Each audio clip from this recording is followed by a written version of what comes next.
Ragazzi, bentornati sul nostro canale. Mi raccomando, come sempre, non dimenticatevi di schiacciare sotto qui il tasto registrati. Oggi non siamo con me al solito col metal detector, ma siamo comunque in un'area che riguarda la militaria. Siamo sul Monte Folgorito, dove oggi è stata scoperta una targa in memoria dei Nisei che hanno combattuto qui e hanno contribuito alla liberazione della nostra provincia di Massa Carrara. Vi faremo vedere un po' di immagini. Siamo arrivati qui con delle fantastiche jeep dell'epoca, l'epoca ovviamente della seconda guerra mondiale.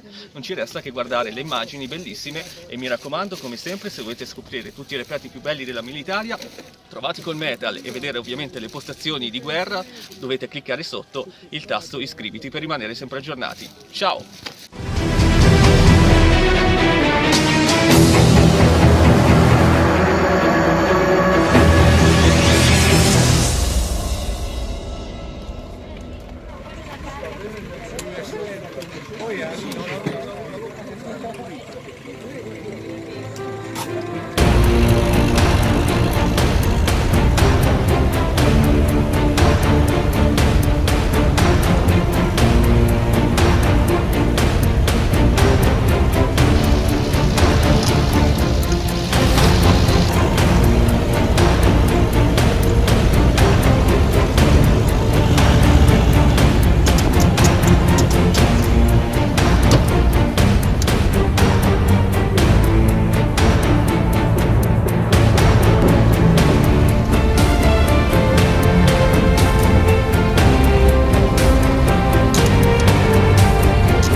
Qua probabilmente c'erano sia artiglieri che fanti che si occupavano anche della difesa dell'installazione.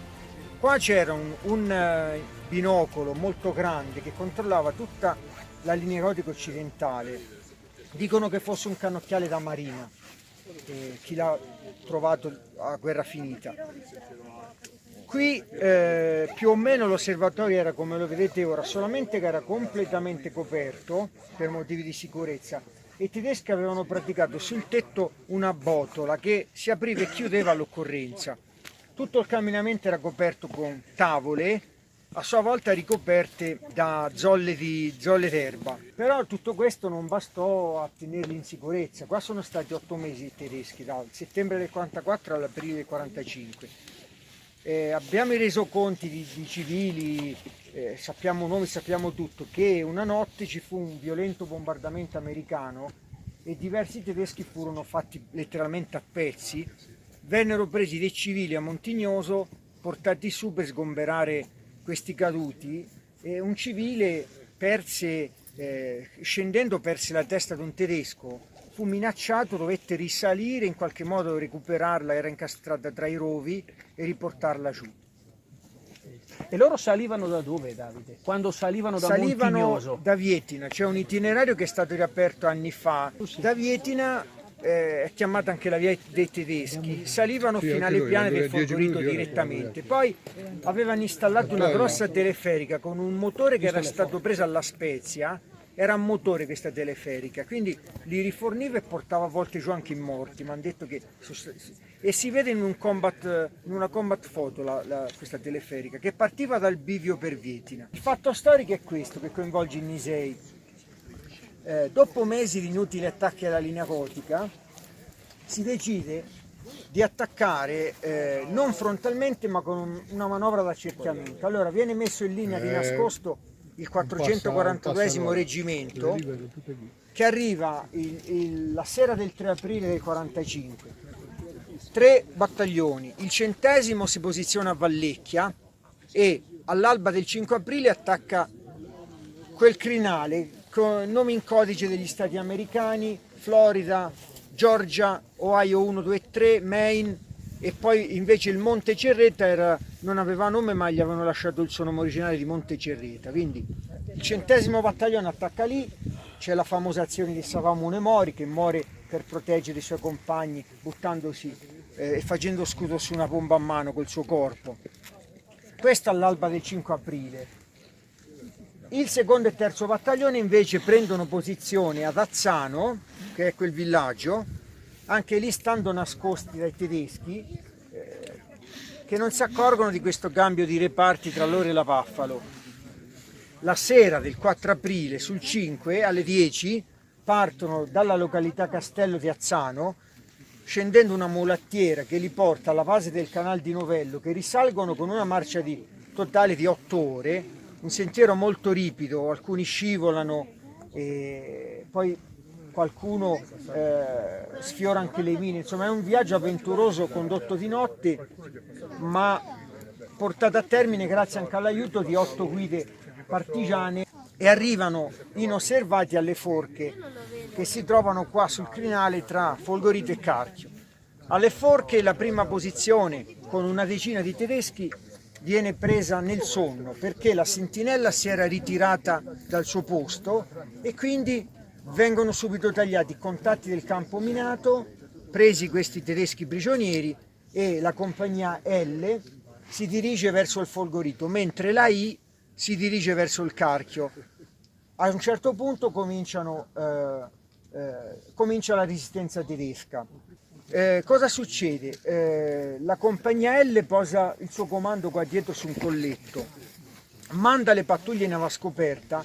Nel momento in cui arrivano dove si trova attualmente il monumento, che loro lo chiamano Little Meadow perché è un prato, no? Lì sotto, i tedeschi aprono il fuoco incrociato con le mitragliatrici dal Folgorito e dall'altro colletto, e si hanno le prime perdite, addirittura vengono colpiti i sanitari, viene ucciso un sergente del servizio medico, altri vengono feriti, muore un sergente dei reparti combattenti, insomma hanno le prime perdite e c'è una stasi che dura un po' tutto il giorno, sono inchiodati nelle rocce sotto al monumento, finché il sergente Casciva, che aveva preso il posto al comando del plotone del tenente Koizumi, che era stato ferito, aggira al Folgorito da sotto e trova un vecchio sentiero che conduceva a Cerreta San Nicola, lo segue con i suoi 30 uomini e salgono proprio questo ripidissimo pendio, arrivano dove siete voi, in quel punto lì, e cominciano a sparare svuotando i caricatori delle loro armi sul camminamento, che comunque poi era anche coperto, e infatti dice Germans fled down, i tedeschi scappano giù in fuga e quindi occupano subito il camminamento. Poi ci sono delle fasi concitate. Casciva scende giù, trova la caverna dove è stato posto il monumento, urla qualcosa in tedesco, insomma tipo arrendetevi se no lancio una bomba, e escono fuori 4 tedeschi. Questi 4 tedeschi vengono avviati verso il comando di compagnia e poi vengono uccisi. Io penso, ci ho riflettuto negli anni, probabilmente perché fu una ritorsione per il fatto che avevano sparato ai medici, fu subito una... Non li uccisero qua, lungo la strada, fu la scorta. Allora parla nel tragitto verso il comando di compagnia, che era in un colletto qua vicino.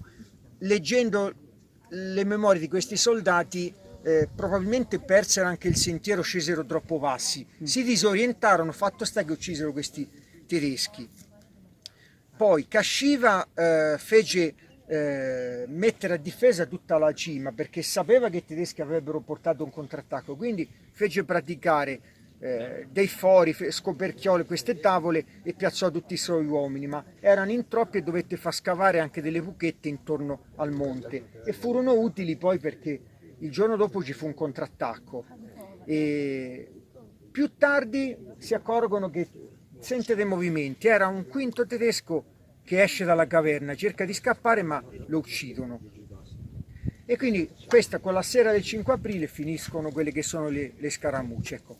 Il giorno 6 la compagnia K sostituisce la L, c'era un continuo avvicendamento delle compagnie e ricevono in effetti il contrattacco di mezzanotte, che era un'ora preferita dai tedeschi. Alla mezzanotte del 6 aprile sul 7 i tedeschi, salendo da località Vellegra, cercano di riprendere il Folgorito da quella cresta lì e hanno pesanti perdite. Dopodiché l'8 aprile il 100° battaglione si raccorda con il secondo e il terzo qua sotto.